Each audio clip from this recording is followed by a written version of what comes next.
सभी छोटे बड़ों को राधे राधे। आप सुन रहे हैं हमारी संस्कृति से अहोई अष्टमी व्रत कथा। प्राचीन काल में एक साहूकार था जिसके 7 बेटे और 7 बहुएं थीं। इस साहूकार की एक बेटी भी थी जो दीपावली में ससुराल से मायके आई हुई थी। दीपावली पर घर को लीपने के लिए 7 बहुएं मिट्टी लाने जंगल में गई तो ननद भी उनके साथ चली गई। दीपावली से पहले कार्तिक वदी अष्टमी को 7 बहुएं अपनी इकलौती नंद के साथ जंगल में मिट्टी लेने गई। जहां वे मिट्टी खोद रही थीं, वहीं पर स्याहू सेहे की मांद थी। मिट्टी खोदते समय ननद के हाथ से सेही का बच्चा मर गया। इससे क्रोध में आकर स्याहू माता ने ननद से कहा कि अब मैं तेरी कोख बांधूंगी। तब ननद अपनी 7 भाइयों से प्रार्थना करने लगी कि तुम में से कोई मेरे बदले अपनी कोख बंधवा लो। सभी भाभियों ने अपनी कोख बंधवाने से मना कर दिया, लेकिन छोटी भाभी सोचने लगी, अगर मैं कोख न बंधवाऊंगी तो सासू जी नाराज होंगी। ऐसा विचार कर ननद के बदले छोटी भाभी ने अपनी कोख बंधवा ली। उसके बाद जब उसे जो बच्चा होता वह 7 दिन बाद मर जाता। एक दिन साहूकार की स्त्री ने पंडित जी को बुलाकर पूछा कि क्या बात है, मेरी इस बहू की संतान 7वें दिन क्यों मर जाती है। तब पंडित जी ने बहू से कहा कि तुम काली सुरही गाय की पूजा किया करो। उन्होंने बताया कि दरअसल काली गाय स्याहू माता की भाईली है, वह तेरी कोख छोड़े तो तेरा बच्चा जिएगा। छोटी बहू ने पूरे लगन से गाय की सेवा की। एक दिन गौ माता बोली कि मेरे जागने से पहले कोई रोज मेरी सफाई कर जाता है, सो आज देखूंगी। गौ माता खूब तड़के जागी तो क्या देखती है कि साहूकार के बेटे की बहू उसके नीचे सफाई आदि कर रही है।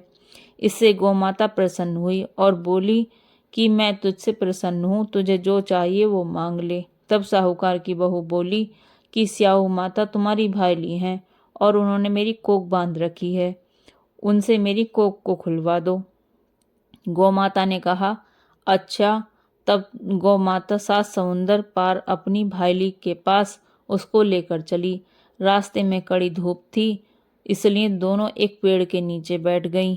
इतने में वह वहां एक सांप दिखाई दिया। उसी पेड़ पर गरुड़ पंखनी के बच्चे थे। सांप गरुड़ पंखनी के बच्चे को मारने लगा। तब साहूकार की बहू ने सांप को मारकर ढाल के नीचे दबा दिया और बच्चों को बचा लिया। थोड़ी देर में गरुड़ पंखनी आई तो वहां खून पड़ा देखकर साहूकार की बहू को चोंच मारने लगी। तब साहूकारनी बोली कि मैंने तेरे बच्चे को मारा नहीं, बल्कि सांप तेरे बच्चे को डसने आया था। मैंने तो तेरे बच्चे की रक्षा की है। इससे गरुड़ पंखनी प्रसन्न हुई और बोली, मांग क्या मांगती है। वह बोली, 7 समुंदर पार स्याहू माता रहती है, मुझे तू उनके पास पहुंचा दे।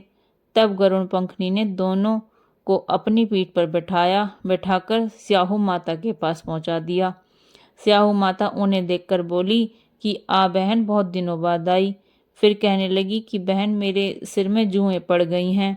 तब सुरही के कहने पर साहूकार की बहू ने सिलाई से उनकी जुएं निकाल दी। इस पर स्याहू माता प्रसन्न हो बोली कि तेरे 7 बेटे और 7 बहुएं हों। साहूकारनी बोली कि मेरा तो एक भी बेटा नहीं, 7 कहाँ से होंगे। स्याहू माता बोली, वचन दिया है, वचन से फिरूं तो धोबी के कुंड पर कंकड़ी होऊं। तब साहूकार की बहू बोली, माता की मेरी कोख तो तुम्हारे पास बंधी पड़ी है। जा, तेरे घर में तुझे घर में 7 बेटे और 7 बहुएं मिलेंगी। तू जाकर उजमन करना, 7 अहोई बनाकर 7 कढ़ाई करना। वह घर लौट कर आई तो देखा 7 बेटे और 7 बहुएं बैठे हैं, हंस खेल रहे हैं। उनसे 7 अहोई बनवाई और 7 उजमन किए, 7 कढ़ाई करी।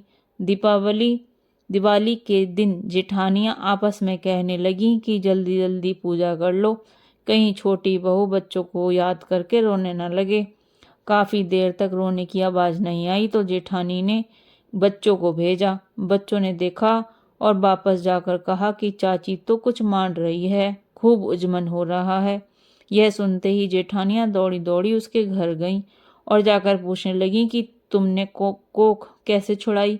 वह बोली, तुमने तो कोख बंधाई नहीं, मैंने बंधा ली। अब स्याहू माता ने कृपया करके मेरी कोख खोल दी है। स्याहू माता ने जिस प्रकार उस साहूकार की बहू की कोख खोली, उसी प्रकार हमारी भी खोलियो, सबकी खोलियो, कहने वाले की तथा हुंकार भरने वाले की तथा परिवार की कोख खोलियो। जय हो अहोई माता की जय, स्याहू माता की जय।